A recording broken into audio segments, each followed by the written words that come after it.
जय श्री महाकाल दोस्तों। पिछले वीडियो में अपन ने जो है क्लास 11th फिजिक्स में अपन ने पिछले वीडियो में अपन ने गतिज ऊर्जा देखी थी। ये कार्य देखा था, कार्य कब धनात्मक होता है, कब ऋणात्मक होता है, कब शून्य होता है, ये देखा था अपन ने मेरे प्यारे मित्रों। अब अपन देखते हैं गतिज ऊर्जा और संवेग दोनों में संबंध क्या होते हैं, देखते हैं इसके बारे में। गतिज ऊर्जा क्या होती है ये भी अपन देख चुके थे प्यारे मित्रों। आपको दीपावली की बहुत ढेर सारी शुभकामनाएं। लक्ष्मी माता की कृपा आपके ऊपर बरसती रहे और आप जो है पढ़ाई में भी बहुत ज़्यादा आगे निकले। तो प्यारे मित्रों, अपन आगे पढ़ते हैं। अगर तक आपने जो है वीडियो को लाइक शेयर और सब्सक्राइब नहीं किया है तो प्यारे मित्रों वीडियो को लाइक भी करें, शेयर भी करें और सब्सक्राइब भी करें। ठीक है? और बेल आइकन को भी दबाएं ताकि आने वाले नए लेटेस्ट वीडियो जो है आप तक पहुंचते रहे। चलो देखते देखें। तो अपन यहाँ से देखते हैं गतिज ऊर्जा और संवेग। देखो संवेग गतिज ऊर्जा अपन देख चुके हैं कि यदि यदि m द्रव्यमान की वस्तु है, m द्रव्यमान की वस्तु m द्रव्यमान की वस्तु v वेग से गतिमान है, v वेग से गतिमान है, v वेग से गतिमान है, तो वस्तु की गतिज ऊर्जा, वस्तु की गतिज ऊर्जा, गतिज ऊर्जा की गणना अपन कर चुके हैं और इसको अपन कैसे लिखते हैं, और ये होती है 1/2 mv का वर्ग। ठीक है, 1/2 mv का वर्ग जूल। अगर आपने पिछला लेक्चर नहीं देखा है तो उसको जरूर देखें मेरे प्यारे मित्रों। दो लेक्चर जो है, दो लेक्चर अपन डाल चुके हैं इससे संबंधित। ठीक है, और ग्रेविटेशन गुरुत्वाकर्षण पूरा ही पार्ट वो भी मैं अपलोड कर चुका हूं। अगर आपने वो भी नहीं देखा है तो परीक्षा की दृष्टि से बहुत ही महत्वपूर्ण है। उसमें भी जो है ग्रहों के गति संबंधी केपलर के नियम, पृथ्वी तल से ऊंचाई पर जाने पर जी का मान किस प्रकार बढ़ता है, गहराई में जाने पर जी का मान किस प्रकार से बढ़ता है घटता है, इसकी अपन गणना उसमें करी थी अपन ने। जो है इससे संबंधित जो है कक्षी वेग, ठीक है, कक्षी चाल, प्लायन वेग बहुत ही महत्वपूर्ण है। तो आप उसको भी जरूर देखिए अगर आपने नहीं देखा है तो। अगर एम द्रव्यमान की वस्तु है और वी वेग से गतिमान है तो उसकी गतिज ऊर्जा 1/2 mv² जूल होती है। ये अपन देख चुके हैं, पिछले लेक्चर में देख लिया था अपन ने। चलो आज अपन जो है इसमें संवेग देखेंगे, संवेग क्या होता है, संवेग देखते हैं एक तो। और इसके बाद में कार्य ऊर्जा प्रमेय आएगा, बहुत ही महत्वपूर्ण है, 100% जो है प्रति वर्ष परीक्षा में पूछा जाता है, तो उसको भी अपन देखेंगे। कार्य ऊर्जा प्रमेय क्या है उसको भी देखेंगे। तो पहले अपन संवेग देखते हैं। ठीक है, संवेग, वस्तु का संवेग क्या होता है, वस्तु का संवेग क्या होता है उसको देखते हैं। संवेग क्या होता है, देखो इसको स्मॉल पी से लिखेंगे। ठीक है, लेकिन ये सदिश राशि है तो आप चाहो तो तीर का चिन्ह भी लगा सकते हो इसके ऊपर। अगर तीर का चिन्ह नहीं लगाओगे तो अपन परिमाण की बात करेंगे। ठीक है, संवेग जो है आपके सदिश राशि है, ध्यान रखना है। यदि एम द्रव्यमान की वस्तु, अपन लिख दिया, यदि एम द्रव्यमान की वस्तु है, एम द्रव्यमान की वस्तु, वस्तु v वेग से गतिमान है, v वेग से गतिमान है, v वेग से गतिमान है तो वस्तु के द्रव्यमान, वस्तु के द्रव्यमान, वस्तु के द्रव्यमान स्मॉल एम तथा वस्तु, वस्तु के वेग स्मॉल वी के गुणनफल को, ठीक है, गुणनफल को वस्तु का संवेग कहते हैं। ये ध्यान रखना है आपको, को वस्तु का संवेग कहते हैं, वस्तु का संवेग कहते हैं।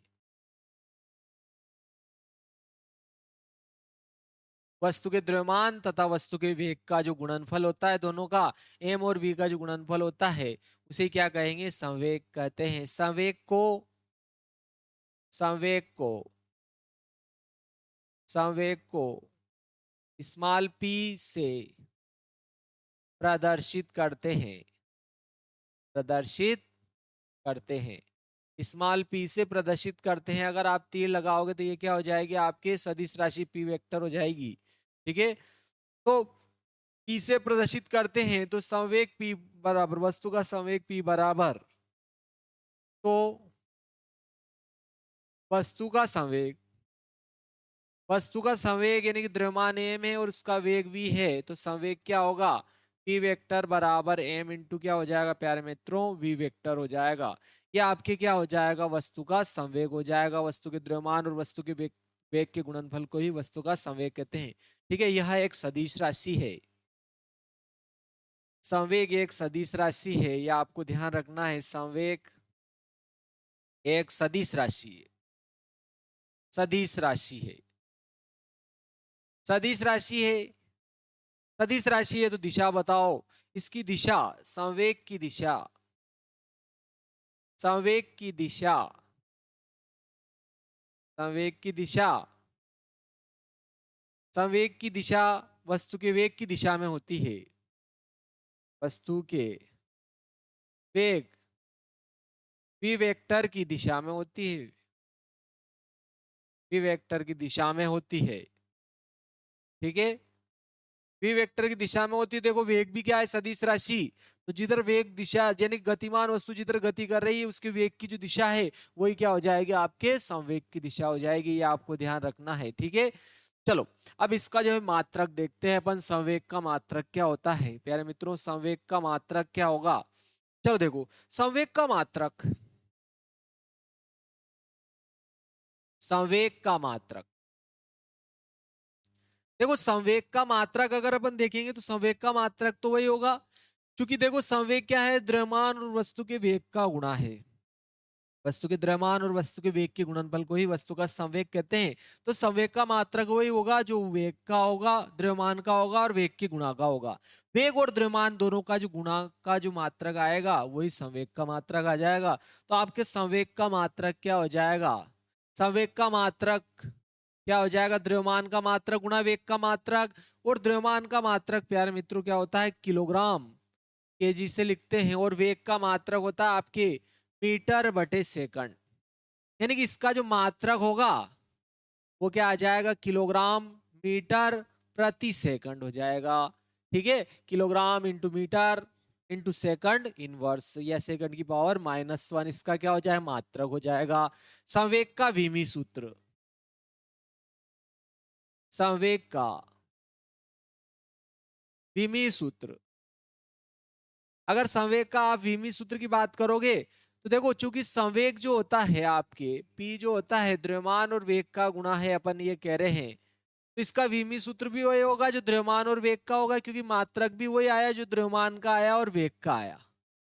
और देखो द्रव्यमान के लिए तो अपन कैपिटल एम प्रयोग करते हैं विमी सूत्र में। ठीक है, द्रव्यमान का मात्रक किलोग्राम होता है और उसको एम से लिखते हैं विमी सूत्र के लिए, एम फॉर मास। और वेग के लिए होता है देखो मीटर बटे सेकंड, यानी कि एल टी की पावर -1 लिखी जाती है, एल टी इनवर्स होता है इसका विमी सूत्र। यानी कि आपके संवेग का क्या हो जाएगा प्यारे मित्रों, m की पावर 1, l की पावर 1, t की पावर -1। संवेग का विमी सूत्र बहुत ही महत्वपूर्ण है, आपके ध्यान रखना। ठीक है, ये आपके क्या हो जाएगा, संवेग का विमी सूत्र आ गया, एम एल टी की पावर -1 या एम एल टी इनवर्स हो जाएगा। यह आपके संवेग का विमी सूत्र हो गया। चलो अब आपने यहां से आगे देखते हैं। ठीक है, यहां तक अपन जो है देख चुके हैं। संवेग वस्तु, यदि स्मॉल एम द्रव्यमान की वस्तु v वेग से गतिमान है, v वेग से गतिमान है तो वस्तु के द्रव्यमान एम तथा वस्तु के वेग v के गुणनफल को वस्तु का संवेग कहते हैं। ठीक है, द्रव्यमान और वस्तु के वेग के गुणनफल को वस्तु का संवेग कहते हैं। ठीक है, संवेग को p से प्रदर्शित करते हैं, तो वस्तु का संवेग जब p से प्रदर्शित करते हैं तो p बराबर क्या होगा, द्रव्यमान गुणा वेग। ठीक है, द्रव्यमान और वेग का गुणा हो जाएगा। संवेग एक आपके क्या है प्यारे मित्रों, संवेग जो होती है या आपके क्या है, सदिश राशि है। ठीक है, सदिश राशि, संवेग क्या है प्यारे मित्रों, एक आपके सदिश राशि है। तो सदिश राशि है तो इसकी दिशा बताना जरूरी है। तो संवेग की दिशा वही होगी जो आपके वेग की होगी। गतिमान वस्तु का वेग की दिशा क्या है, गतिमान वस्तु के वेग की जो दिशा होगी वही क्या हो जाएगी, आपके संवेग की दिशा हो जाएगी। अब देखो, अपन गतिज ऊर्जा भी पहले देख चुके हैं, मैंने आपको गतिज ऊर्जा के बारे में भी बताया है अभी। वस्तु के द्रव्यमान, वस्तु के एक बट यदि एम द्रव्यमान की वस्तु है, वी वेग से गतिमान है, तो वस्तु की जो गतिज ऊर्जा होती है 1/2 mv² होती है। यहाँ तक अपन देख चुके हैं। तो अब अपन जो है नेक्स्ट क्या देखते हैं, आपके इससे आगे जो है अपन देखते हैं संवेग तथा गतिज ऊर्जा में संबंध क्या है। देखो कि गतिज ऊर्जा, गतिज ऊर्जा, गतिज ऊर्जा तथा संवेग में संबंध, संवेग में संबंध, गतिज ऊर्जा तथा संवेग में संबंध क्या है, इन दोनों में क्या आपके जो है संबंध है उसको अपन देखते हैं। गतिज ऊर्जा और संवेग, संवेग को अपन पी वेक्टर से लिख रहे हैं और गतिज ऊर्जा को अपन ने के से लिखा था। ठीक है, गतिज ऊर्जा को अपन ने काय से लिखा था, के से, और संवेग को अपन ने पी से लिखा था। तो दोनों में क्या संबंध है वो देखते हैं। यदि एम द्रव्यमान की वस्तु, यदि आपके एम द्रव्यमान की वस्तु है, यदि द्रव्यमान, द्रव्यमान एम की वस्तु, द्रव्यमान एम की वस्तु वेग v से गतिमान है, से गतिमान है, तो वस्तु का संवेग, वस्तु का संवेग जो होगा इसको p से लिखेंगे, और ये क्या हो जाएगा, वस्तु का द्रव्यमान और वेग का गुणा वस्तु का क्या हो जाएगा, संवेग हो जाएगा। ये आपके समीकरण एक नाम दे दी। अगर मैं इसको और सरल करना चाहूं, अगर मैं वेग का मान निकालना चाहूं, तो ये m इधर आएगा तो बटे में, यानी कि वेग का मान क्या आ जाएगा, p/m आ जाएगा। ठीक है, तो वस्तु अगर स्मॉल m द्रव्यमान की वस्तु है, v वेग से गतिमान है, तो वस्तु की गतिज ऊर्जा लिख देते हैं। ये तो संवेग लिखा, वस्तु की गतिज ऊर्जा, गतिज ऊर्जा को अपन कह रहे के से लिख रहे, के से लिख दिया साहब, 1/2 mv का वर्ग हो जाएगी। ये इसकी क्या हो जाएगी, गतिज ऊर्जा हो जाएगी प्यारे मित्रों। 1/2 mv का वर्ग जूल हो जाएगी, ये इसकी क्या आ गई, गतिज ऊर्जा हो गई। अब देखो मैं v का मान यहाँ से संवेग से p/m रखता हूं, तो आपके गतिज ऊर्जा क्या आएगी, 1/2 तो ऐसे लिख दिया अपन ने, और m भी ऐसे लिखा। देखो v की जगह क्या लिखेंगे, p/m, लेकिन स्क्वायर तो इसका क्या कर देंगे, स्क्वायर, केवल मैं v का मान एक p/m लिख दूंगा, लेकिन इसका वर्ग था तो वर्ग कर देंगे।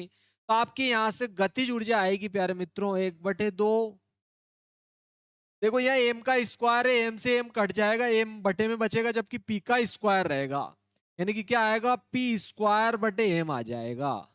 यह आपको ध्यान रखना है, ये क्या आएगी, गतिज ऊर्जा 1/2 p²/m आएगा। अगर आप यहां से संवेग निकालना चाहो, तो देखो 2 और m का गुणा k में होगा, तो क्या आएगा, 2m k हो जाएगा, और इधर क्या बचेगा, 1 × p², जो कि p² के बराबर ही होता है। अगर इधर p का स्क्वायर हटाओगे तो इधर रूट लगा देंगे अपन, तो √2m k हो जाएगा। ध्यान रखना, ये आपके क्या है, ये भी आपके गतिज ऊर्जा और संवेग में संबंध है, ये भी आपके गतिज ऊर्जा और संवेग में संबंध है, क्योंकि दोनों ही आ रहा है, लेकिन यहाँ p बराबर है जबकि यहाँ k बराबर है। ये दोनों में आपके संबंध हो गया। गतिज ऊर्जा और संवेग में सही विकल्प में बहुत सी बार पूछा जाता है, दोनों में संबंध बहुत ही महत्वपूर्ण है, आपके ध्यान रखना है। ठीक है, दोनों ही बहुत महत्वपूर्ण है, और ये बहुत सी बार पूछा गया है सत्य असत्य में, और इनमें ये भी स्पेशल रूप से आप याद रखना। चलो ये भी अपन याद रखेंगे, ठीक है ना।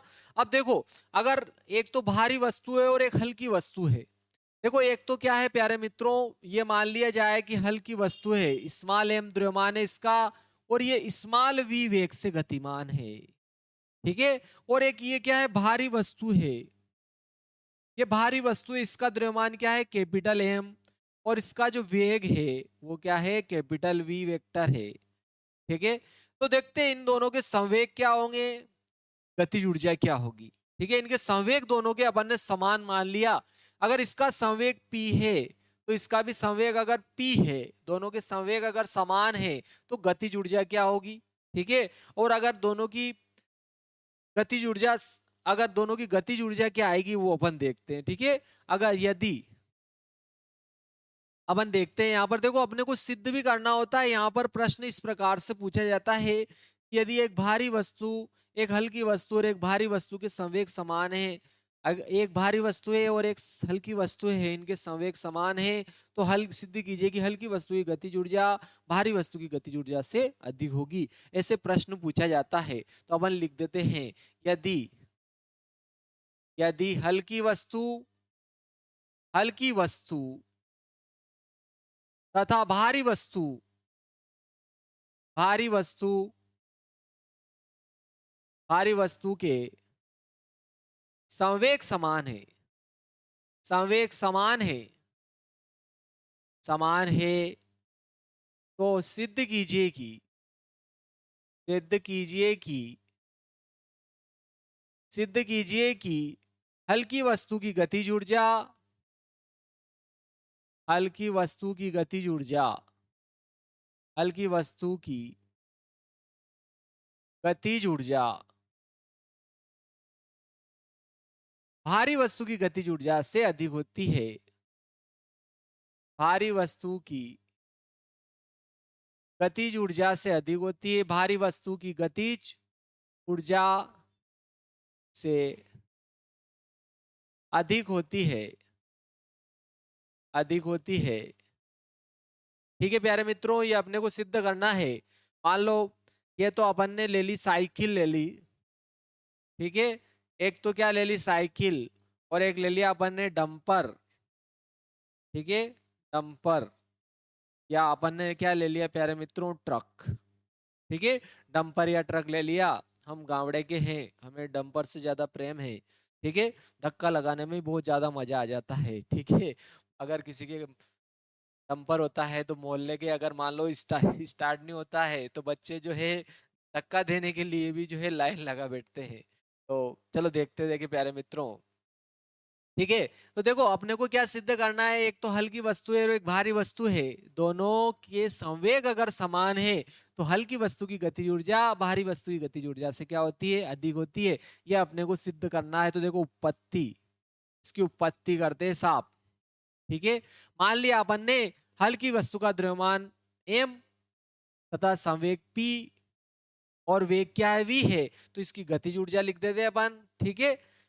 तो देखो अपन वैसे भी देखो गतिज ऊर्जा अभी हाल अपन ने देखी थी। देखो गतिज ऊर्जा क्या होती है अपन देख चुके हैं।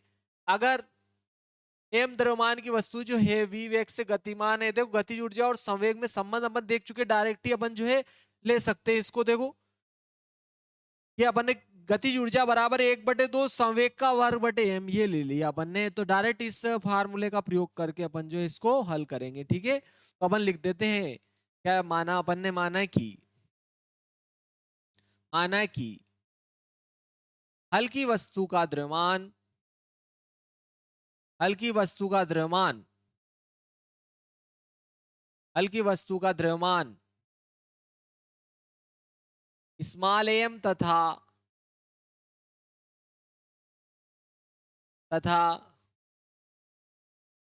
माना कि हल्की वस्तु का द्रव्यमान स्मॉल m तथा भारी वस्तु का द्रव्यमान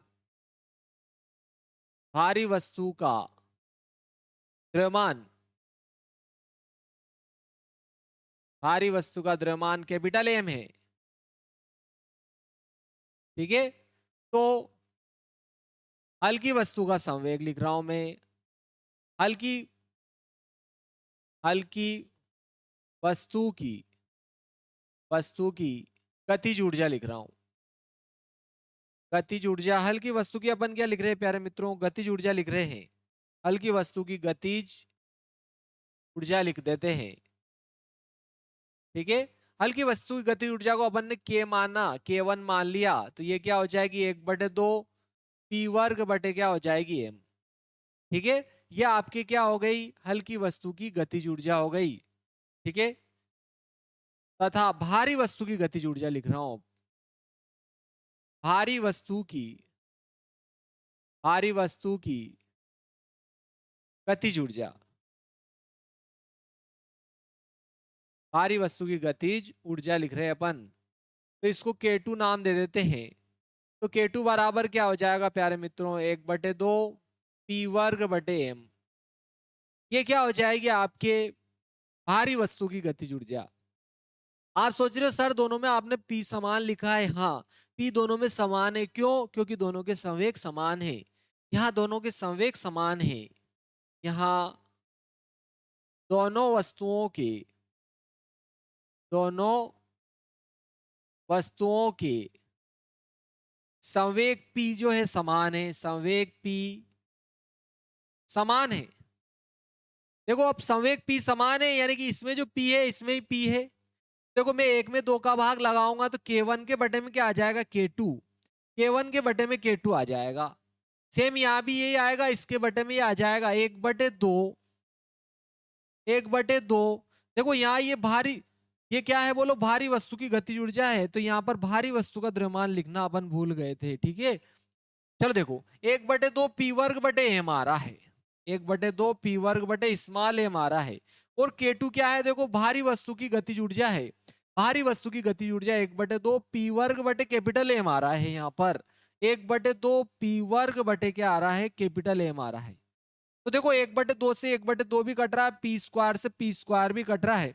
M बटे के बटे में तो उलट गुणित होगा तो ऊपर आ जाएगा। ध्यान रखना कैपिटल M ऊपर रहेगा और स्मॉल m नीचे रहेगा। K1/K2 देखो ये 1/m था, ये भी 1/m है। ध्यान रखना, लेकिन ये बटे की लाइन के नीचे 1/m, तो ये m उलट गुणित होगा तो ऊपर आ जाएगा और ये 1/m जो रहेगा ये m कहाँ रहेगा? आपके नीचे रह जाएगा।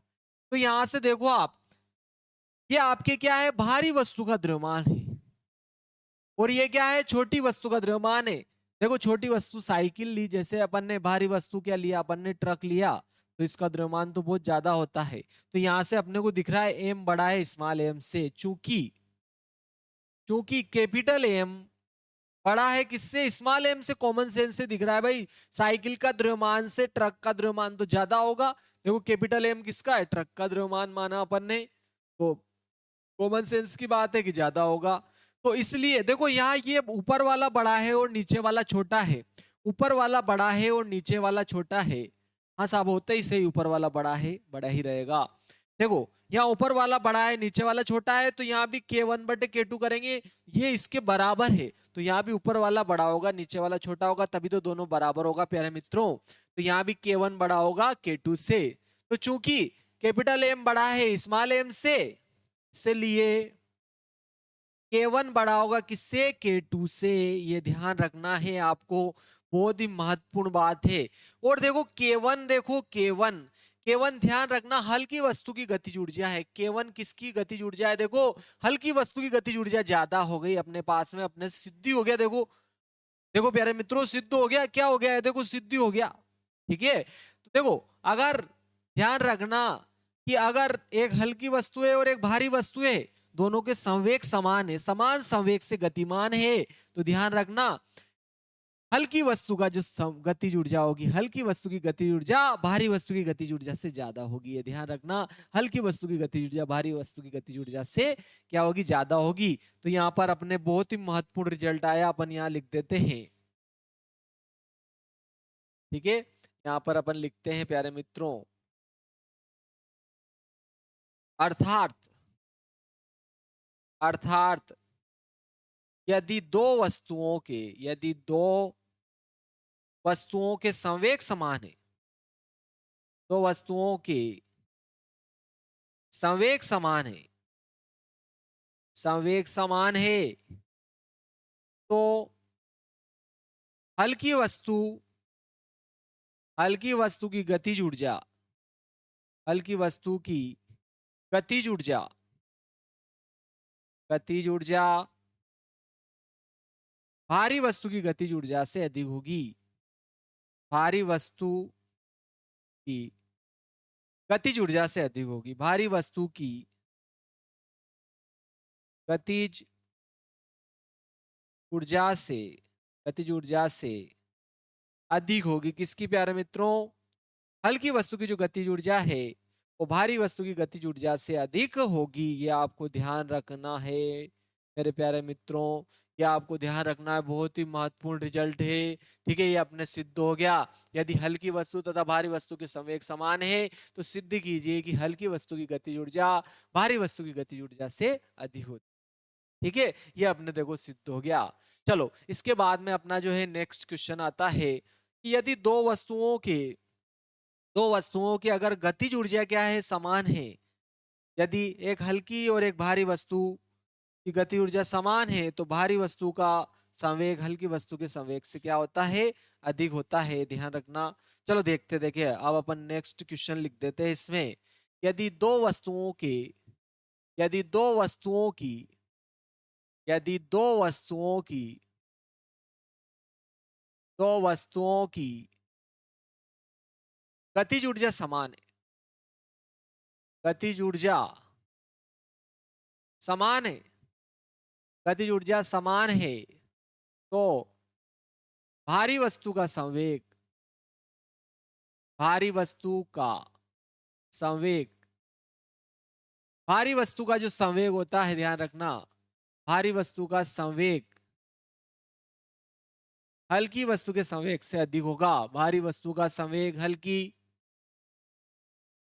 वस्तु के संवेग से अधिक होगा, अधिक होगा। ठीक है, ये अपने को क्या करना है प्यारे मित्रों, सिद्ध करना है। सिद्ध कीजिए,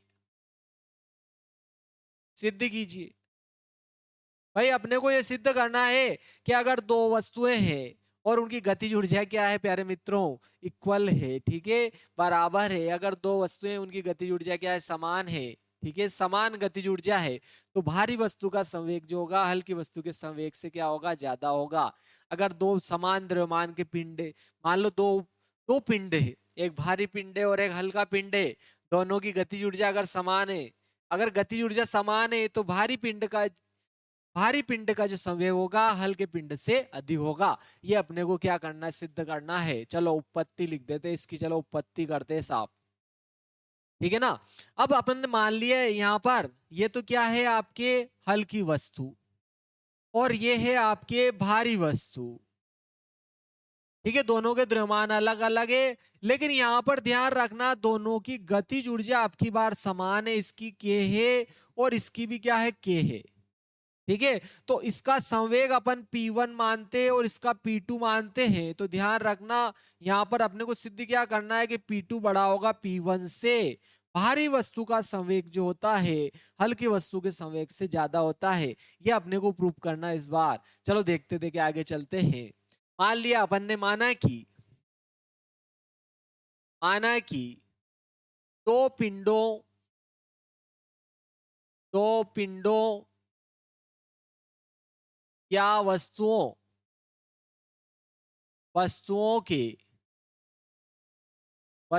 के द्रव्यमान क्या है प्यारे मित्रों, कैपिटल एम तथा स्मॉल एम तथा कैपिटल एम है। स्मॉल एम तथा कैपिटल एम है। ठीक है, कैपिटल एम है और कैपिटल एम बड़ा है किससे, बोलो, स्मॉल एम से। यानी कि आपके देखो स्मॉल एम हल्की वस्तु का द्रव्यमान, स्मॉल एम क्या है, हल्की वस्तु का द्रव्यमान, हल्की वस्तु का या हल्के पिंड का द्रव्यमान है, का द्रव्यमान। और कैपिटल एम भारी वस्तु का द्रव्यमान है,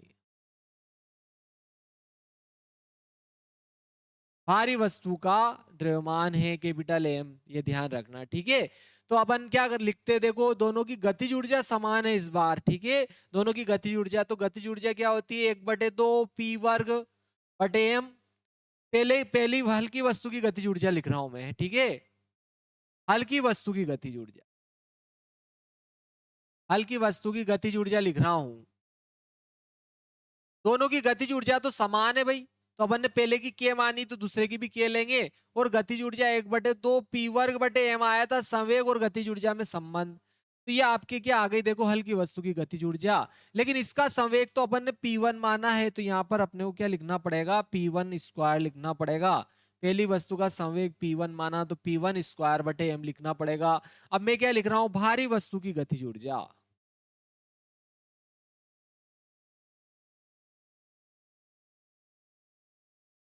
भारी वस्तु की गतिज ऊर्जा लिख रहे हैं, इसको अपन ने क्या नाम दिया, इसको भी के, क्योंकि दोनों की गतिज ऊर्जा समान है तो 1/2 1/2 तो लिख दिया। इसका संवेग अलग है तो इसका संवेग अपन ने p2 स्क्वायर/m मान लिया।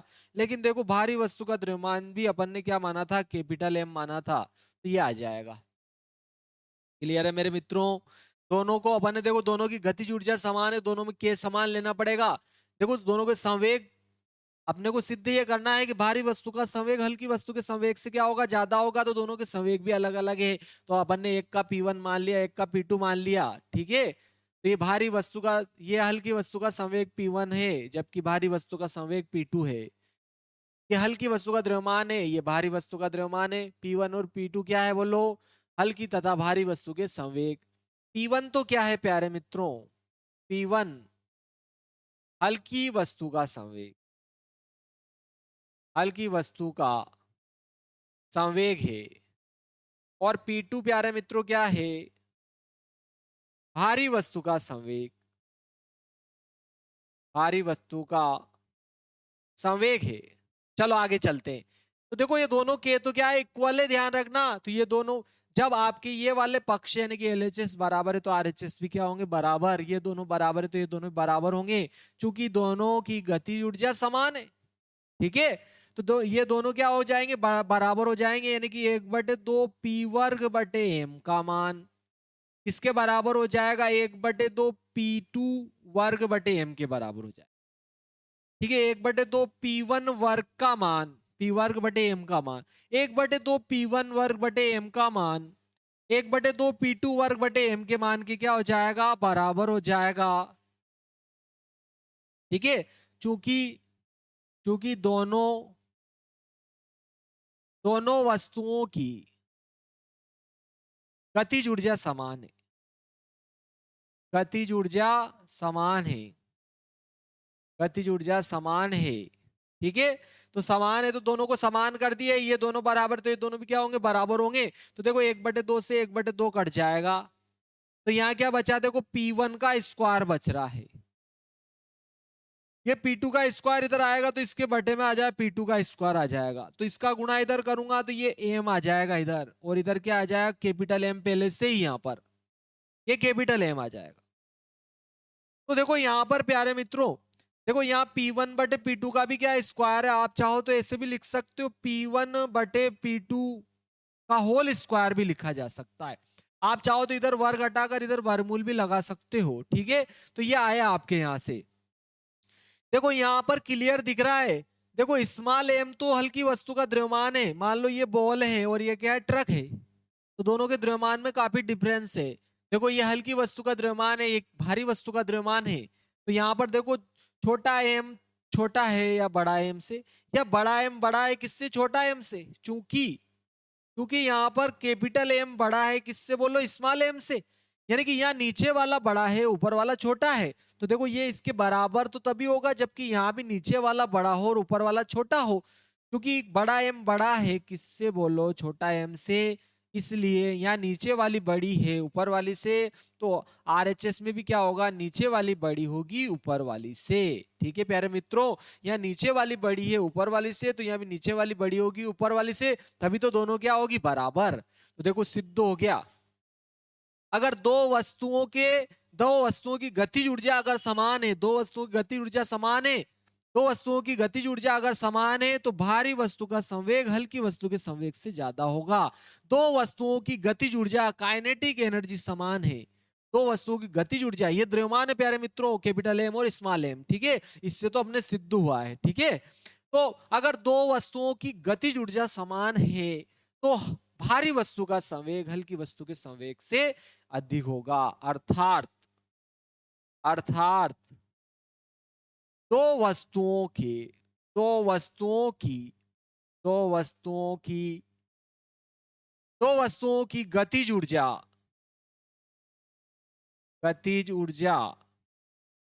समान है, दो वस्तुओं की गतिज ऊर्जा समान है, तो भारी वस्तु का संवेग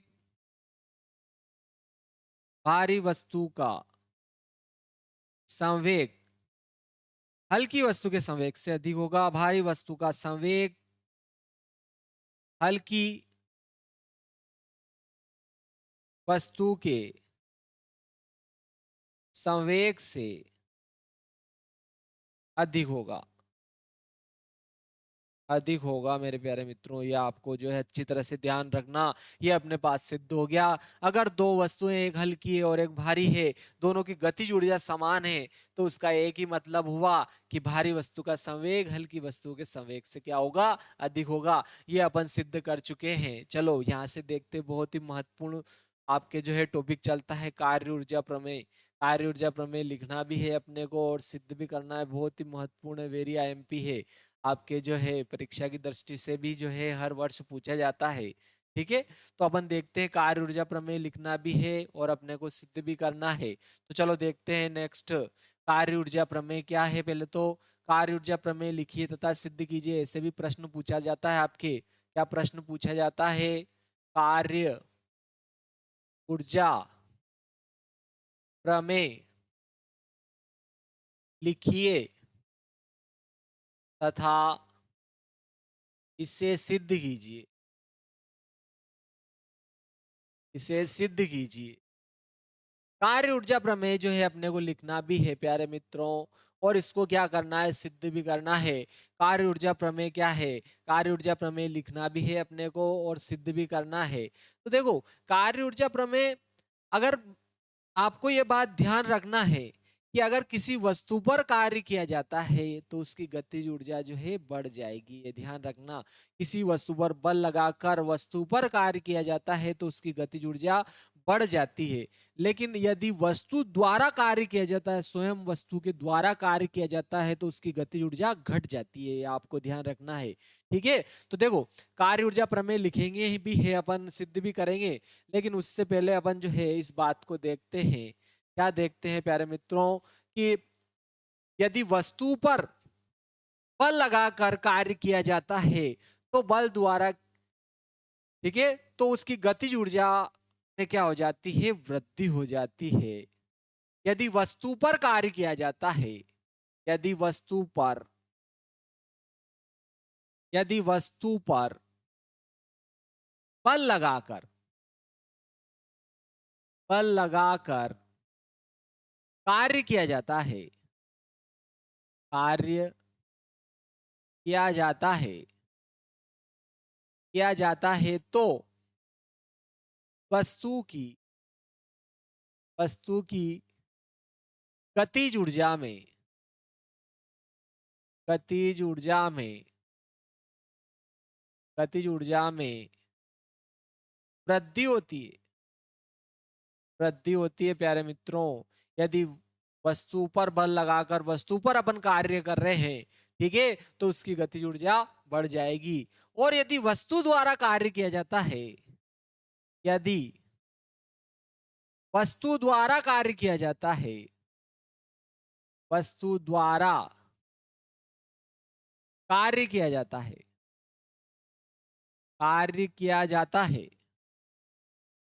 किया जाता है, तो वस्तु की गति ऊर्जा में कमी होती है। तो वस्तु की गतिज ऊर्जा घट जाती है या कमी होती है। तो वस्तु की गतिज ऊर्जा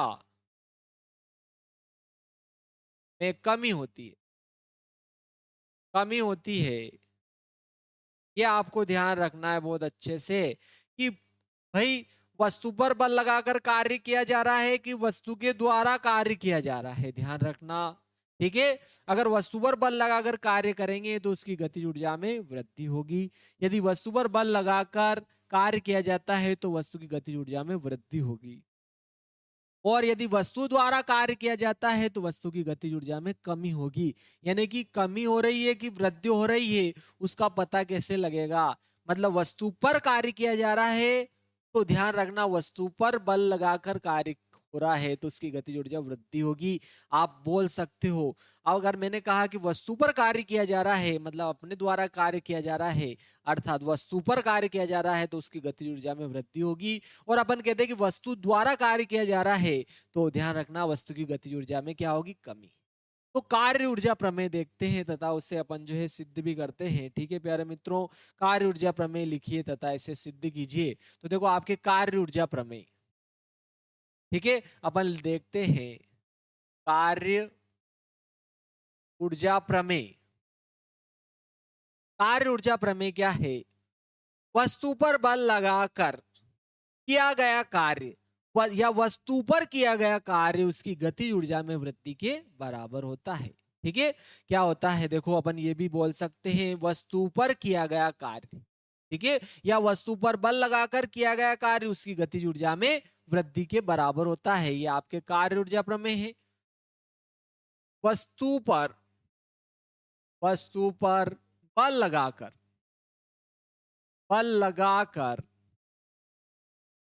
कर अर्थात वस्तु पर किया गया कार्य, ठीक है, आप चाहो तो ऐसे भी लिख सकते हो वस्तु पर किया गया कार्य उसकी गतिज ऊर्जा में वृद्धि के बराबर होता है। ठीक है, आप डायरेक्ट चाहो तो ऐसे भी लिख सकते हो वस्तु पर किया गया कार्य, वस्तु पर किया गया कार्य, वस्तु की गतिज ऊर्जा में या उस वस्तु पर किया गया कार्य उसकी गतिज ऊर्जा में किसकी वस्तु की उसकी गतिज ऊर्जा में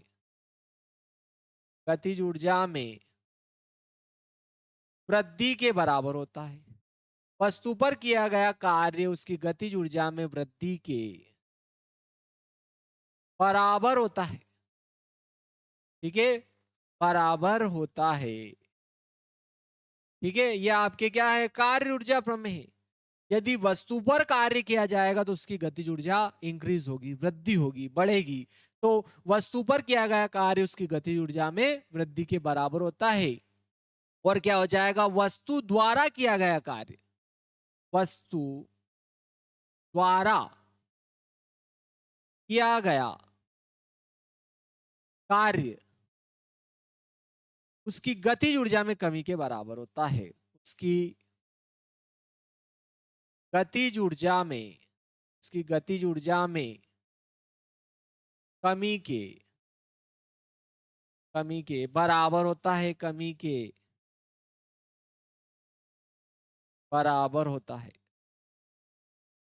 ठीक है प्यारे मित्रों, ध्यान रखना यहाँ वस्तु द्वारा कार्य हो रहा है, ध्यान रखना, जबकि यहाँ पर वस्तु पर कार्य हो रहा है। ठीक है, मतलब वहां वस्तु पर अपने द्वारा कार्य हो रहा है पहले नंबर में, तो उसकी गतिज ऊर्जा में क्या होगी? वृद्धि होगी। और वस्तु द्वारा कार्य किया जाएगा तो उसकी गतिज ऊर्जा में कमी के बराबर होता है। तो चलो अब अपन सिद्ध करते हैं इसको। ठीक है, यानी कि कुल मिलाकर ये कहने का अर्थ है कि वस्तु द्वारा या वस्तु पर किया गया कार्य, वस्तु द्वारा या वस्तु पर किया गया कार्य, द्वारा लिखा तो कमी या वृद्धि के बराबर होगा। अपन ऐसे भी लिख सकते हैं वस्तु पर, अर्थात इसको ऐसे भी लिखा जा सकता है दोनों को सम्मिलित रूप से, अर्थात वस्तु पर,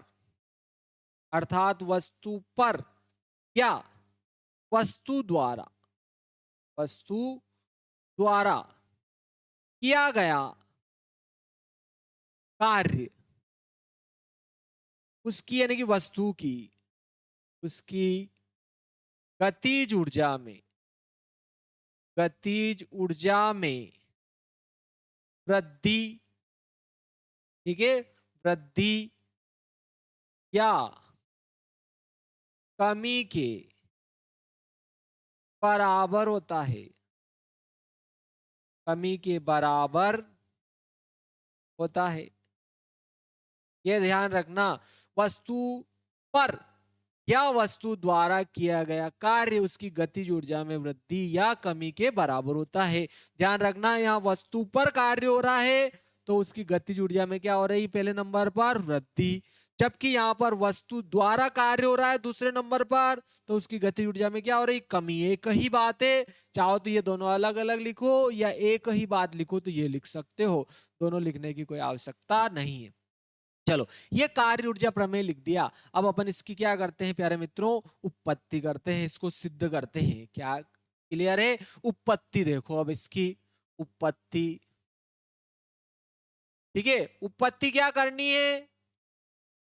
वस्तु द्वारा, वस्तु पर या वस्तु द्वारा किया गया कार्य बराबर उसकी गतिज ऊर्जा में वृद्धि या कमी, ये अपने को सिद्ध करना है। ठीक है प्यारे मित्रों, मान लिया जाए कि अपन ने मान लिया कि स्मॉल एम द्रव्यमान की वस्तु है। ठीक है, स्मॉल एम द्रव्यमान की वस्तु है, वो प्रारंभिक वेग u से गतिमान है। ठीक है, अपन ने मान लिया, माना कि द्रव्यमान, माना कि द्रव्यमान स्मॉल एम की वस्तु प्रारंभिक वेग, प्रारंभिक वेग स्मॉल यू से, प्रारंभिक वेग स्मॉल यू से गतिमान है, गतिमान है। इस पर गति की दिशा में, इस पर गति की दिशा में, ठीक है, इस पर गति की दिशा में t समय तक बल F लगाया, t समय तक बल F लगाने पर, t समय तक बल F लगाने पर S विस्थापन के पश्चात या विस्थापन S के पश्चात, विस्थापन S वेक्टर के पश्चात इसका अंतिम वेग, इसका अंतिम वेग, इसका अंतिम वेग v वेक्टर हो जाता है, हो जाता है। ठीक है, अपन ने क्या लिखा है कि अगर मान लिया जाए कि कोई स्मॉल एम द्रव्यमान की वस्तु है, ये स्मॉल एम द्रव्यमान की वस्तु है और ये प्रारंभिक वेग v से u से गतिमान है, प्रारंभिक वेग u से गतिमान है। ठीक है, इसके ऊपर अपन ने क्या किया, बल लगा दिया, इधर गति कर रही थी और इधर ही मैंने इसके ऊपर बल लगा दिया, ये S विस्थापन हुआ, यहां से खिसक कर यहां आ गई। ठीक है, और इसका अंतिम वेग क्या हो गया, v हो गया। बल F लगाने पर S विस्थापन के पश्चात इसका वेग क्या हो जाता है, t समय बाद S विस्थापन के पश्चात इसका अंतिम वेग v हो जाता है। ठीक है, वेग v हो जाता है, ये लिखा अपन ने। ठीक है, तो इस न्यूटन के द्वितीय नियम से, तो न्यूटन के द्वितीय नियम से, द्वितीय नियम से वस्तु में उत्पन्न त्वरण, वस्तु में उत्पन्न त्वरण, ठीक है, देखो द्वितीय नियम क्या होता है, F बराबर एम ए होता है। द्वितीय नियम क्या होता है, F बराबर एम ए, फादर बराबर माँ, F for father M A माँ, फादर बराबर क्या होता है, माँ होता है। इससे देखो a का मान निकालोगे तो ये m इधर आएगा, तो इसके बटे में तो a क्या है, एक्सक्लीरेशन यानी कि त्वरण। तो वस्तु में उत्पन्न त्वरण क्या होगा, बोलो F बटे m हो जाएगा। a वेक्टर बराबर क्या हो जाएगा, उस वस्तु में उत्पन्न त्वरण। ठीक है, आप चाहो परिमाण लेते हो तो सदिश हटा सकते हो। ठीक है, आप जो है सदिश सदिश क्या कर सकते हो, F बराबर a बराबर क्या हो जाएगा आपके, F बटे m हो जाएगा। ठीक है प्यारे मित्रों, वस्तु में उत्पन्न त्वरण क्या हो जाएगा, F बटे एम। मैंने तीर का चिन्ह हटा दिया क्योंकि मैं सदिश ले रहा था। ठीक है, सदिश नहीं लिया अपन ने, तीर का चिन्ह हटा दिया मतलब परिमाण ले लिया। ठीक है, सदिश का त्वरण का परिमाण ले लिया, F बटे एम हो जाएगा। तो अब मैं क्या कर रहा हूं, v स्क्वायर बराबर u स्क्वायर प्लस 2as से, इस समीकरण से, इस समीकरण में मान रख रहा हूं मैं आपके प्यारे मित्रों, v वर्ग बराबर u वर्ग धन 2s में मान रख रहे हैं। ठीक है प्यारे मित्रों, इसमें मान रख रहे किसका, एक तो ये a का मान निकाला, ये भी रख देते हैं, और v की जगह v और u की जगह u लिखते हैं। देखो इस समीकरण में अगर अपन देखते हैं ना, तो देखो v का वर्ग, भाई v अंतिम वेग है, इसमें भी v अंतिम वेग ही है साफ। ठीक है, तो v की जगह v लिख देंगे। आप चाहो तो यहाँ पर भी ये सदिश सदिश हटा सकते हो। ठीक है, परिमाण ले लिया अपन ने यहाँ भी, तो आप यहाँ भी हटा सकते हो, कोई दिक्कत नहीं है। वेग का परिमाण ले लिया, ठीक है। तो देखो v अपन ने अंतिम वेग था, इसमें भी अंतिम वेग है समीकरण में भी, और अपन ने भी क्या माना इसको v। u प्रारंभिक वेग है इसमें भी, और अपन ने भी u ही माना। और इसमें देखो दो ऐसे लिख दिया, और देखो a का मान एफ बटे एम है, तो यहाँ क्या आ जाएगा आपके एफ बटे एम आ जाएगा। और विस्थापन अपन ने भी एस माना था, तो यहाँ एस आ जाएगा। ठीक है प्यारे मित्रों, एस आ जाएगा। अब देखो ये प्लस का वी यू वर्ग है, तो इधर आएगा तो काय का हो जाएगा माइनस का। आप चाहो तो इस पूरे को इधर, इस पूरे को इधर भी लिख सकते हो बिना चिन्ह बदले, ध्यान रखना है ना। तो क्या आएगा देखो यू वर्ग धन 2 एफ एस बटे में क्या आ रहा है प्यारे मित्रों एम, और ये क्या है वी वर्ग। मैंने कुछ नहीं किया, इस पूरी समीकरण को इधर लिख दिया, इस वी वर्ग को इधर लिख दिया, लेकिन पूरी समीकरण इधर से इधर, इधर से इधर लिखते चिन्ह नहीं बदला जाता है, आपको ये ध्यान रखना, ठीक है। तो ये आ जाएगा आपके। अब मैं क्या कर रहा हूं, ये 2 और एफ बटे एम तो इधर ही रखा मैंने, और ये एस भी इधर रखा। इधर कौन बचा वी वर्ग। देखो ये प्लस का यू वर्ग इधर आएगा तो आपके काय का हो जाएगा माइनस का यू वर्ग हो जाएगा। मैंने कुछ नहीं किया, इसको तो ऐसे लिख दिया। ये प्लस का यू वर्ग इधर लाया मैं, माइनस का यू वर्ग हो गया। अब देखो इस एम का इसमें भी गुणा होगा, इस एम का इसमें भी गुणा होगा, आपके दोनों में क्या होगा, इस एम का गुणा हो जाएगा प्यारे मित्रों। दोनों में किसका गुणा हो जाएगा, इस एम का गुणा दोनों में हो जाएगा, ठीक है। इस एम का जो गुणा है वो दोनों में हो जाएगा, आपको ध्यान रखना, ठीक है। ये मैंने क्या किया, ये u वर्ग प्लस का था उधर गया माइनस का हो गया, ठीक है। तो क्या हो जाए v वर्ग में से ये u वर्ग इधर आएगा तो घट जाएगा। ये 2 एफ एस बटे एम बचा यहाँ पर। देखो ये m बटे में, तो इसका गुणा इसमें भी होगा, इसका गुणा इसमें भी होगा, तो इस m का गुणा इसमें भी हो जाएगा आपके, और इस m का गुणा इसमें भी हो जाएगा, ठीक है प्यारे मित्रों। दोनों में m का गुणा किया तो यहां से m हट गया, बटे में m था, इसमें भी गुणा हो गया और इसमें भी गुणा हो गया, दोनों में गुणा हो गया। देखो ये 2 इधर आएगा तो इसके भी बटे में आएगा और इसके भी बटे में आएगा, क्योंकि गुणा में है तो बटे में जाएगा, ध्यान रखना। तो देखो इसके गुण बटे में भी आएगा और इसके बटे में भी आएगा, तो इधर क्या बचेगा एफ एस बराबर क्या आएगा, देखो इसके भी बटे में आ जाएगा, 1/2 के रूप में लिख देते हैं एम वी वर्ग। यहाँ इसके बटे में भी आ जाएगा, ऊपर 1 लिख दिया अपन ने एम यू का वर्ग। देखो प्यारे मित्रों, ये 2 इधर भी आ जाए, इसके बटे में भी आ जाएगा, इसके बटे में भी आ जाएगा, दोनों के बटे में आ गया, 1/2 लिख दिया। देखो किसी के गुणा में 1 तो लिखा ही जा सकता है, तो ये आया। देखो ये बल गुणा विस्थापन हुआ, लेकिन देखो बल बल इधर लगाया था और इसकी दिशा में ही विस्थापन हुआ। बल लगाया था अपन ने प्यारे मित्रों, तो अभी अपन ने कहा था, इससे पहले अपन ने कहा था, किसी वस्तु पर बल लगाया जाता है तो उसकी गतिज ऊर्जा में क्या हो जाएगी, वृद्धि हो जाएगी। ध्यान रखना, वस्तु पर किया गया कार्य उसकी गतिज ऊर्जा में वृद्धि के बराबर होगा, तो ध्यान रखना गतिज ऊर्जा में वृद्धि आनी चाहिए, ठीक है प्यारे मित्रों। तो देखो ये 1/2 mv वर्ग तो गतिज ऊर्जा है, 1/2 mv वर्ग गतिज ऊर्जा है, 1/2 mv वर्ग प्यारे मित्रों क्या है, गतिज ऊर्जा है। तो देखो इसमें अंतिम वेग आ रहा है, तो ये अंतिम गतिज ऊर्जा, ये प्यारे मित्रों क्या हो गया, अंतिम गतिज ऊर्जा। ये क्या है, अंतिम गतिज ऊर्जा, वस्तु की अंतिम गतिज ऊर्जा, गतिज ऊर्जा माइनस, देखो इसमें प्रारंभिक वेग आ रहा है, प्रारंभिक वेग आ रहा है, इधर अंतिम वेग आ रहा है, तो ये अंतिम गतिज ऊर्जा 1/2 mv वर्ग क्या होती है, गतिज ऊर्जा। तो ये क्या होगी, इसकी अंतिम गतिज ऊर्जा माइनस, देखो m गुणा यू वर्ग, 1/2 m गुणा यू वर्ग गतिज ऊर्जा है साहब, द्रव्यमान और वेग के वर्ग का आधा तो गतिज ऊर्जा होती है, तो ये भी गतिज ऊर्जा, लेकिन इसमें प्रारंभिक वेग आ रहा है, तो ये क्या हो जाएगी, इसकी प्रारंभिक गतिज ऊर्जा, वस्तु की प्रारंभिक गतिज ऊर्जा।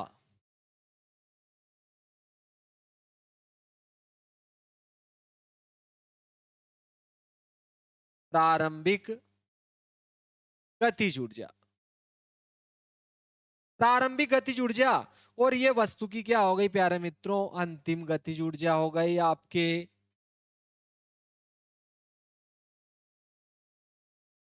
वस्तु की, ये वस्तु की क्या हो गई, अंतिम गतिज ऊर्जा, ये क्या होगी, वस्तु की प्रारंभिक गतिज ऊर्जा। और ये तो बल गुणा विस्थापन हुआ, और बल गुणा विस्थापन तो कार्य हो जाएगा, वस्तु पर किया गया कार्य, क्योंकि बल लगा रहे हैं, अपन ने कहा था गति की दिशा में ही धक्का लगाया था अपन ने, बल द्वारा किया गया कार्य है, तो ये क्या होगा, बल द्वारा किया गया कार्य। ठीक है, या वस्तु पर किया गया कार्य, वस्तु पर किया गया कार्य कौन है, बोलो W है। तो वस्तु पर किया गया कार्य बराबर क्या आया, वस्तु की अंतिम गतिज ऊर्जा माइनस वस्तु की प्रारंभिक गतिज ऊर्जा। देखो अंतिम माइनस प्रारंभिक तो वृद्धि हो रही है ये, ठीक है प्यारे मित्रों, क्योंकि ये ज्यादा है इसमें से ये घट रहा है, इसका अर्थ तो यही है। ठीक है, क्योंकि देखो अपन ने बल लगाया था, वस्तु को गति की दिशा में बल लगाया था, तो सिंपल सी बात है उसका वेग बढ़ेगा, यानी कि अंतिम वेग क्या होगा, ज्यादा। तो वस्तु की गतिज ऊर्जा क्या हो जाएगी, अंतिम माइनस प्रारंभिक निकालेंगे तो बड़ी हुई मिलेगी अपने को, अर्थात वृद्धि होगी, परिवर्तन तो होगा क्योंकि अंतिम माइनस प्रारंभिक है, तो परिवर्तन तो होगा। लेकिन यहाँ पर देखो अंतिम गतिज ऊर्जा ज्यादा होगी क्योंकि अंतिम वेग ज्यादा होगा, क्योंकि वस्तु पर बल की दिशा में ही अपन ने, सॉरी, वस्तु पर गति की दिशा में ही बल लगाया था। ठीक है, तो अंतिम वेग ज्यादा होगा और प्रारंभिक वेग कम होगा, तो वृद्धि हो जाएगी, क्या आ जाएगा, वस्तु की गतिज ऊर्जा में वृद्धि। ठीक है, या वस्तु की गतिज ऊर्जा में वृद्धि कह दो, वस्तु की गतिज ऊर्जा में, वस्तु की गतिज ऊर्जा में वृद्धि, वस्तु की गतिज ऊर्जा में वृद्धि। तो यही तो सिद्ध करना था, वस्तु पर किया गया कार्य वस्तु की गतिज ऊर्जा में वृद्धि के क्या होगा, बराबर होगा। यही कार्य ऊर्जा प्रमेय है, यही कार्य ऊर्जा प्रमेय है मेरे प्यारे मित्रों, वेरी आईएमपी है। ठीक है, जितना आप आईएमपी लगा सकते हो लगा सकते हो, बहुत ही आईएमपी है प्यारे मित्रों। ठीक है, ठीक है, आपको लगाना है, बहुत ही महत्वपूर्ण था आपके, ये कार्य ऊर्जा प्रमेय हो गया आपके। तो देखो यहाँ पर एक बात तो सिंपल हो गया, यदि वस्तु की गतिज ऊर्जा में वृद्धि होती है तो ध्यान रखना है, अब यहाँ से देखो, ठीक है, यहाँ से अपन आगे देखते हैं, अगर वस्तु की गतिज ऊर्जा बढ़ रही है प्यारे मित्रों, अगर ये क्या है, देखो अंतिम गतिज ऊर्जा ज्यादा होगी वस्तु पर, ये क्या है, वस्तु पर किया गया कार्य, वस्तु पर किया गया कार्य आया आपके, बराबर क्या आया, वस्तु की गतिज ऊर्जा में वृद्धि, वस्तु की गतिज ऊर्जा में वृद्धि के बराबर आया। और वृद्धि कब होगी बोलो प्यारे मित्रों, जब अंतिम गतिज ऊर्जा ज्यादा हो और प्रारंभिक गतिज ऊर्जा कम। बात समझ में आई प्यारे मित्रों। ठीक है, अगर वस्तु की अंतिम गतिज ऊर्जा ज्यादा होगी और वस्तु की प्रारंभिक गतिज ऊर्जा अगर कम है, तो ध्यान रखना कार्य क्या आएगा, धनात्मक। ठीक है, कार्य क्या आ जाएगा आपके, धनात्मक। यानी कि कहने का अर्थ है कि यदि वस्तु की गतिज ऊर्जा में वृद्धि हो रही है तो किया गया कार्य धनात्मक होगा। यहाँ पर अपन नोट डालकर लिख सकते हैं प्यारे मित्रों, नोट नंबर पहला हो जाएगा, क्या हो जाएगा, यदि वस्तु की गतिज ऊर्जा या वस्तु के वेग में वृद्धि होती है, यदि वस्तु की गतिज ऊर्जा या वेग में, देखो वेग, क्योंकि गतिज ऊर्जा 1/2 mv² हो रही है, तो जो वेग बढ़ रहा है मतलब गतिज ऊर्जा बढ़ रही है, एक ही बात है। तो वस्तु की गतिज ऊर्जा या वेग वृद्धि होती है, वृद्धि होती है तो कार्य धनात्मक होगा, कार्य धनात्मक होगा, यह आपको ध्यान रखना है, कार्य धनात्मक होगा। ठीक है, अगर वस्तु की गतिज ऊर्जा में वृद्धि होती है तो किया गया कार्य धनात्मक होगा। ठीक है, यह कार्य धनात्मक होगा। और यदि वस्तु की गतिज ऊर्जा में कमी होती है, यदि वस्तु की गतिज ऊर्जा, या यूं कह दो कि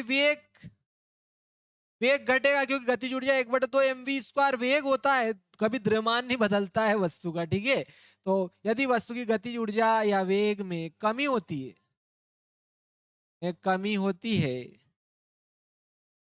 है तो वस्तु या कार्य जो है, तो कार्य ऋणात्मक होगा। कार्य क्या होगा प्यारे मित्रों? ऋणात्मक होगा। ठीक है प्यारे मित्रों, आपको ये याद रखना है, किया गया कार्य ऋणात्मक होगा। यदि वस्तु की गतिज ऊर्जा में कोई परिवर्तन ही नहीं हुआ तो फिर क्या कहोगे?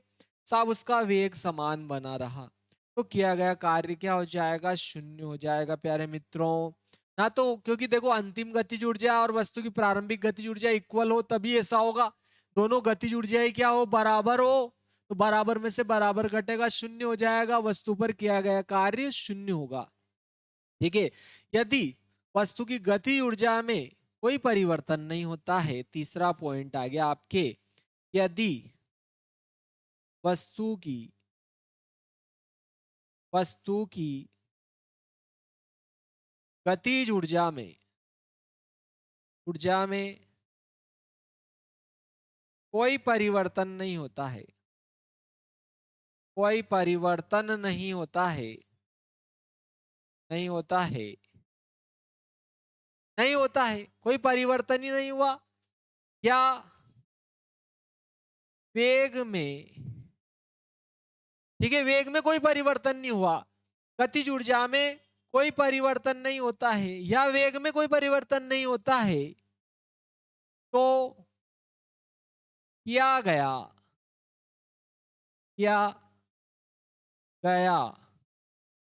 कार्य शून्य होगा, शून्य होगा।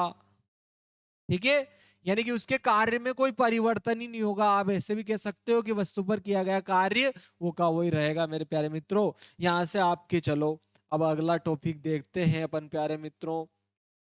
देखो यहां से आपके संरक्षी बल आता है और एक आता है असंरक्षी बल। ठीक है प्यारे मित्रों, एक आता है आपके संरक्षी बल और एक आता है असंरक्षी बल। क्या होता है इसके बारे में देखते हैं अपन। एक होता है आपके संरक्षी बल होता है और एक होता है असंरक्षी बल। तो ये क्या है देखो एक बार अपन देखते हैं संरक्षी बल। ठीक है, संरक्षी बल, संरक्षी बल क्या होता है और असंरक्षी बल क्या होता है। देखो अपन क्या कर रहे हैं, वस्तु पर बल लगाकर कार्य कर रहे हैं। ये मैं वस्तु को यहाँ लाया, देखो ए से कहाँ ले गया मैं? पी पर ले गया, और पी से कहाँ ले गया मैं? क्यू पर ले गया। बल लगाकर वस्तु पर कार्य कर रहा हूँ। और एक अन्य रास्ते से ले गया, देखो मैं टेढ़े मेढ़े रास्ते से ले गया, यहाँ से इधर लाया, इधर लाया, इधर घूम के इधर से इधर घूम कर लाया, क्यू से ले गया। तो मैंने क्या किया, ले जाऊंगा, सिंपल बात है, बल लगाकर धक्का लगाकर ले जाऊंगा तो कार्य करूंगा। लेकिन मैंने क्या देखा कि मैं दोनों स्थितियों में ए से कहाँ लाया? बोलो बी पर लाया। दोनों स्थितियों में ए से कहाँ लाया प्यारे मित्रों? बी पर लाया। ए से बी पर लाया, एक और मैं सीधा का सीधा ही ले गया और कार्य किया। मैंने देखा कि ये सब कार्य क्या है? बराबर है। अर्थात देखो मैंने कार्य किया, एक कार्य तो कौन सा किया? ए पी बी रास्ते में किया, ए पी बी रास्ते में लेकर गया और कार्य किया। एक और कार्य डायरेक्ट ए टू बी ले गया और कार्य किया। एक और कार्य किया मैंने, ए से क्यू में गया और क्यू से बी में गया। ए क्यू बी रास्ते में कार्य किया, तो तीनों कार्य क्या आ गए? इक्वल आ गए, बराबर आ गया। मतलब किया गया कार्य बराबर आया, इसका एक ही अर्थ है। तो किया गया कार्य रास्ते पर निर्भर नहीं कर रहा है कि आपने कौन से रास्ते पर ले जाया गया आपके द्वारा और आपने कार्य किया। तो उस स्थिति में जो कार्य होगा वो संरक्षी होगा प्यारे मित्रों।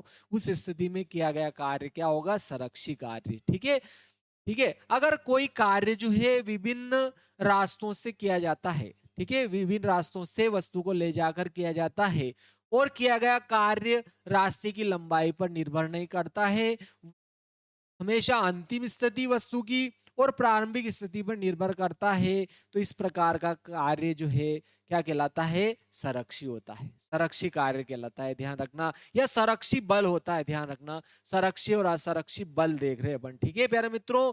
तो वो बल कौन सा हो जाएगा, संरक्षी बल। किसी वस्तु पर अपन अलग अलग रास्ते में ले जा रहे हैं, कार्य कर रहे हैं बल लगाकर, और वो बल लगाकर जो कार्य कर रहे हैं वो कार्य रास्ते की लंबाई पर निर्भर नहीं कर रहा है।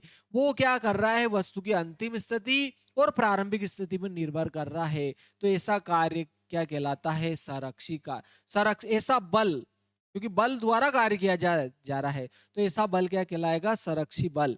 यदि वस्तु को यदि वस्तु को यदि वस्तु पर बल लगाकर बल लगाकर यदि वस्तु पर बल लगाकर कार्य किया जा रहा है, बल लगाकर कार्य किया जा रहा है तथा कार्य कार्य रास्ते पर रास्ते पर निर्भर न कर रास्ते पर निर्भर न कर वस्तु की प्रारंभिक व अंतिम स्थिति पर निर्भर करता है। वस्तु की प्रारंभिक व अंतिम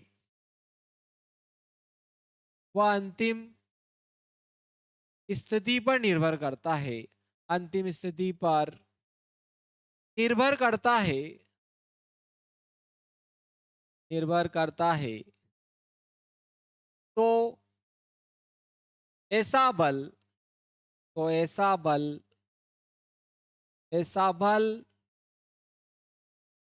संरक्षी बल कहलाता है। संरक्षी बल कहलाता है। ये आपको ध्यान रखना है, ठीक है। विभिन्न रास्ते से होकर गए अपन, अलग अलग हर बार अलग अलग रास्ते का प्रयोग किया और बल लगाया, और बल के द्वारा बल लगाकर कार्य किया जा रहा अपने द्वारा, लेकिन हर बार कार्य वो का वही आ रहा है, ठीक है, एक ही आ रहा है।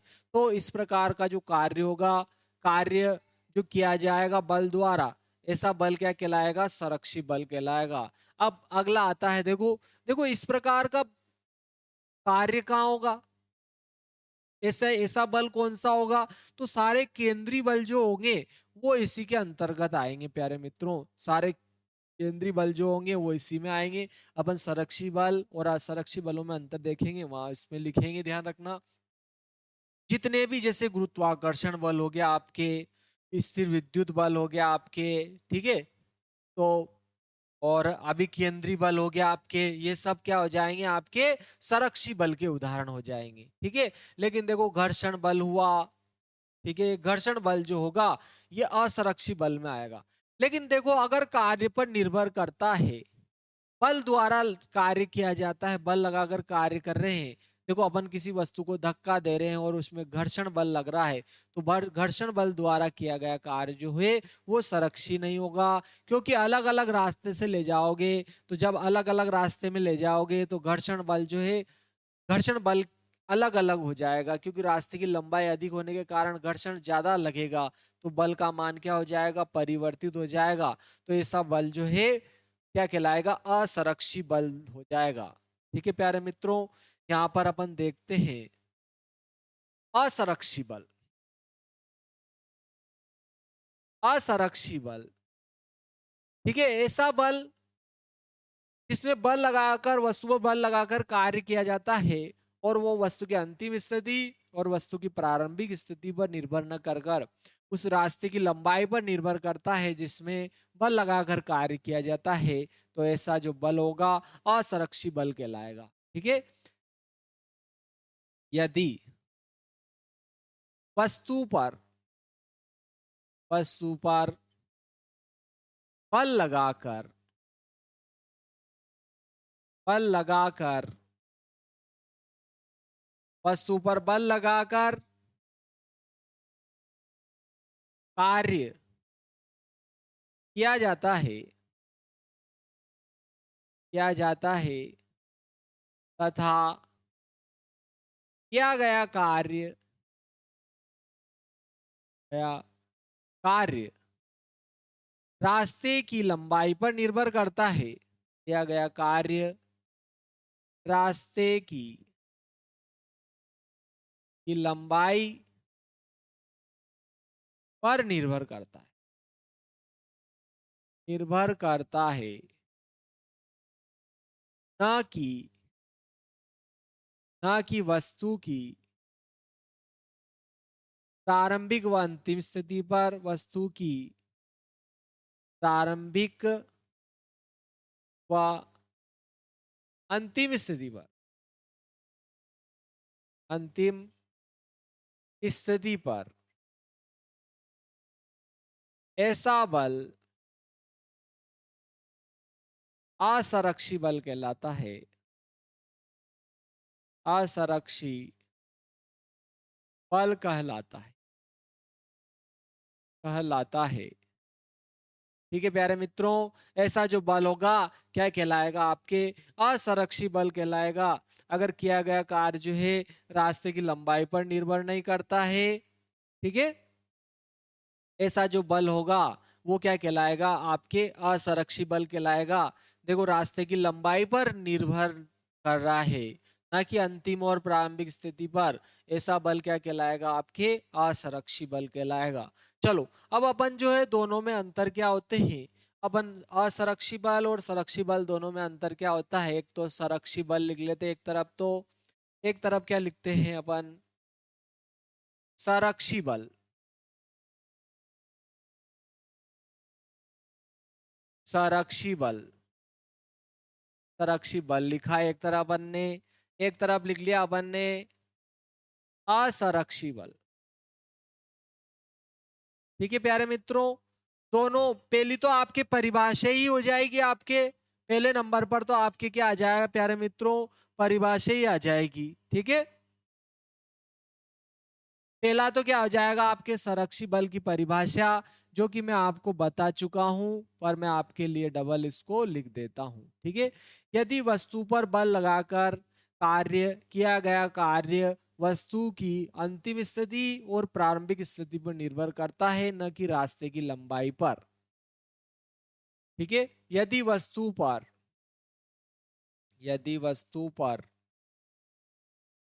बल लगाकर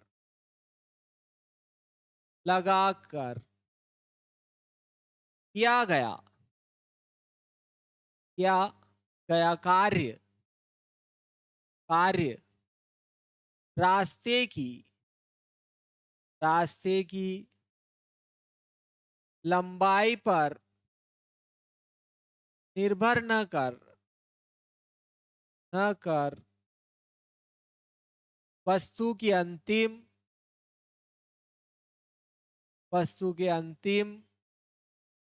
व प्रारंभिक स्थिति पर निर्भर करता है। ठीक है, ऐसे बल को क्या कहेंगे अपन, संरक्षी बल कहते हैं। ऐसा बल, ठीक है, ऐसा बल या यदि वस्तु पर बल लगाकर किया गया कार्य रास्ते की लंबाई पर निर्भर न कर वस्तु की अंतिम व प्रारंभिक स्थिति पर निर्भर करता है, संरक्षी बल कहलाता है। असंरक्षी बल, यदि वस्तु पर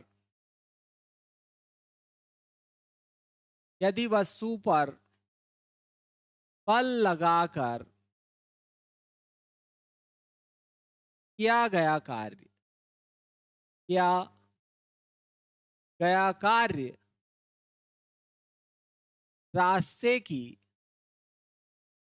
रास्ते की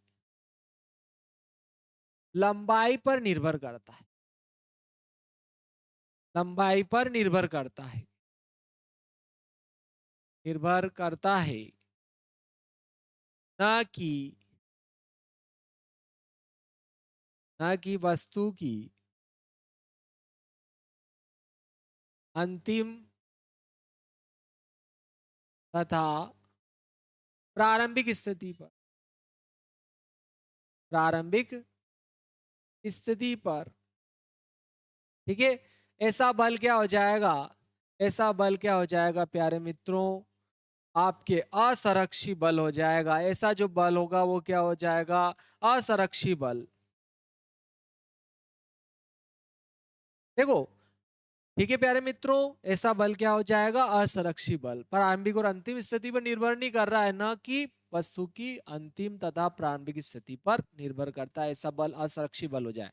देखो, अगर आपके संरक्षी बल है और आप क्या कर रहे हो, एक चक्र में ले जाने में कार्य निकाल रहे हो, तो किया गया कार्य क्या हो जाएगा, शून्य। क्योंकि जहां पर उसकी प्रारंभिक स्थिति थी, अंतिम स्थिति भी घूमकर वहीं आ गई वस्तु। तो देखो, अंतिम और प्रारंभिक स्थिति तो एक ही हुई, तो कार्य क्या हो जाएगा आपके, शून्य। क्लियर है प्यारे मित्रों। असंरक्षी बल द्वारा एक पूर्ण चक्र, संरक्षी बल द्वारा, सॉरी, संरक्षी बल द्वारा एक पूर्ण चक्र में वस्तु को ले जाने में किया गया कार्य शून्य होता है। इस बल द्वारा, यानी कि कौन से बल द्वारा, संरक्षी बल द्वारा, इस बल द्वारा वस्तु को एक पूर्ण चक्र में ले जाने में,